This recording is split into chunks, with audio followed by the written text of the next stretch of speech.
চিহ্ন দেখবে না এটা দেখবে হলো। তো আজকে আমরা কি শুরু করব বলো তো, নারেশন চেঞ্জ। এই নারেশন যে টপিকটা আছে না, এটা খুবই কিন্তু ইম্পর্টেন্ট টপিক। আমি বারবারই বলছি কেন, মাধ্যমিক পরীক্ষাতে আসে, এমনকি শুধু মাধ্যমিক পরীক্ষা না, বিভিন্ন চাকরির পরীক্ষাতে আসে। আমরা মনে করি যে এটা 7 এ আছে, তা নয়। এটা মাধ্যমিক 11 12 একদম যতদিন চাকরি পাবি না ততদিন প্রভাব পাবে না। চাকরি পাওয়ার পরেও যে যখন ছাত্রদের পড়াতে যাবে তখনই কিন্তু নারেশন চেঞ্জ লাগবে। যাই হোক, এখানে যে নারেশন চেঞ্জ আমি একটু আগে এটা কিন্তু একটা ক্লাসে বুঝালাম, তো আবার আমি দ্বিতীয়বার এটাকে আবার রিপিট করছি। হ্যাঁ, এটা এই নয় যে আগে টুকে রেখে দিয়েছি, একটু আগে ক্লাসে করালাম সেটা আবার বলছি। হ্যাঁ, তো যাই হোক, অ্যাসার্টিভ সেন্টেন্স হচ্ছে মিনিং বেসড সেন্টেন্স কয় প্রকার? 5 প্রকার। একটা অ্যাসার্টিভ, ইন্টারোগেটিভ, ইম্পারেটিভ আর অপটেটিভ এন্ড এক্সক্লেমেটরি। তো এই 5 প্রকার সেন্টেন্সেই কিন্তু নারেশন হয়। কিন্তু আজকে আমরা যেটা শুরু করছি সেটা হচ্ছে কি অ্যাসার্টিভ সেন্টেন্সের নারেশন।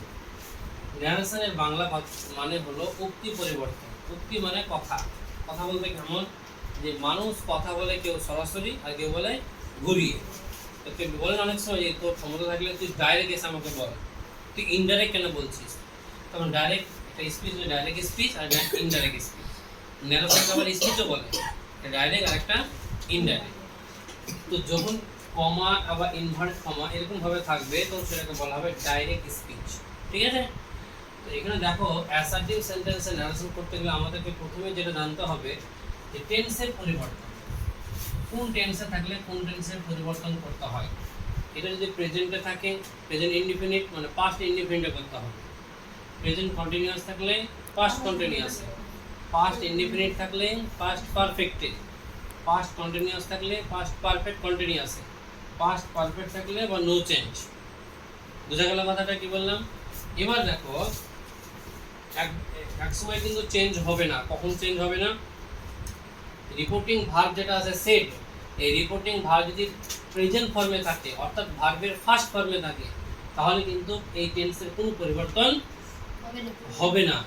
কি হবে? পার্সনের পরিবর্তন হবে, কিন্তু টেন্সের পরিবর্তন হবে না। আর যদি এটা সেকেন্ড ফর্মে থাকে তাহলে টেন্সের পরিবর্তন হবে, মানে হতেই হবে। বোঝা গেল?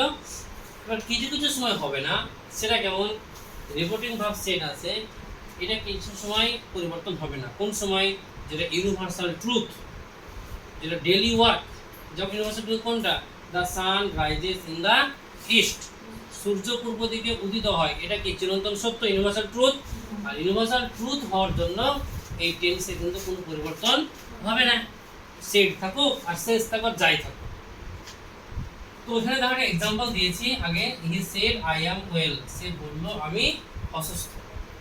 তাহলে সে বলল আমি অসুস্থ, আমি বলতে কি অসুস্থ? সে অসুস্থ। তাহলে রিপোর্টিং ভার্ব বলা হয় সেডকে, আর হি বলা হয় রিপোর্টিং ভার্বের সাবজেক্ট, অর্থাৎ স্পিকারও বলে এটাকে। তো এই এখান থেকেই তো পুরো সম্পূর্ণটা শুরু শেষ হচ্ছে, তাই না? শুরু করছে কে? সাবজেক্ট বা স্পিকার, তারপরে তো এগুলো চলছে। তো রিপোর্টিং ভার্বের সাবজেক্ট ইনডাইরেক্ট স্পিচ করার সময় কিন্তু কোনোদিন পরিবর্তন হবে না। শুধু সাবজেক্ট নয়, অবজেক্টও পরিবর্তন হবে না। যদিও এখানে অবজেক্টের एग्जांपल দিইনি, যদি এখানে হি সেড টু মি, তাহলে এখানে হি টোল্ড মি হতো। কারণ তোমাদের এখানে আগে আমি ছক দিয়ে দিয়েছি, দেখো সেড থাকলে কি হয়? টোল্ড হয়। সেড থাকলে সেড হয়, সে থাকলে সে হয়, শেষ থাকলে শেষ হয়। তাহলে এখানে যেহেতু সেড আছে, তাহলে সেড থাকলে সেড, তাহলে হি সেড, এগুলো তো ক্লিয়ার হয়ে গেছে।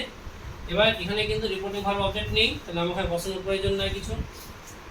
ইনভার্টেড কমা তোলার জন্য দেখো ব্র্যাকেটে দ্যাট লিখেছি। অ্যাসার্টিভ সেন্টেন্সে ইনভার্টেড কমা তোলার জন্য ইনডাইরেক্ট স্পিচে দ্যাট লিখতে হয়। কি লিখতে হয়?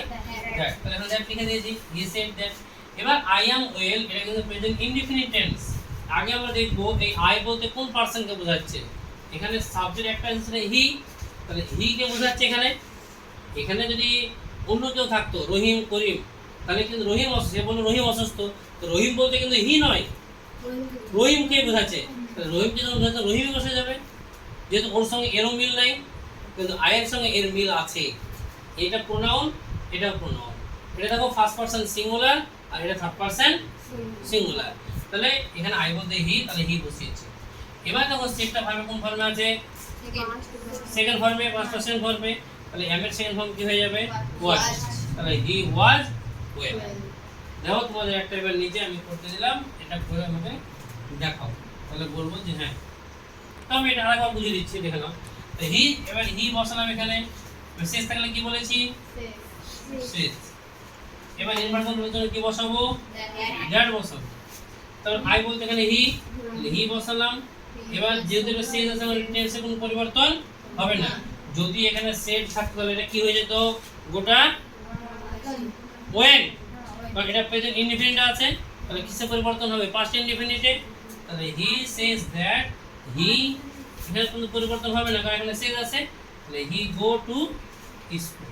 কিন্তু এখানে বাক্যগত ভুল আছে, কি সেটা দেখো, he third person singular number, যদি থার্ড পারসন সিঙ্গুলার নাম্বার হয় তাহলে ভার্বের সঙ্গে কি যুক্ত হয় এস বা ইএস যুক্ত হয়। তাহলে he says that he goes to school.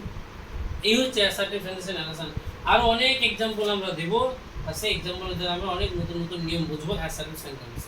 ওকে, আজকে এই পর্যন্তই। নেক্সট আমরা আবার এক্সপ্লেনেশন চেঞ্জের এবার শুরু করব एग्जांपल দিয়ে দিয়ে, এবং এরপরে ইন্টারগেটিভ শুরু করব কিংবা ইম্পারেটিভ শুরু করব।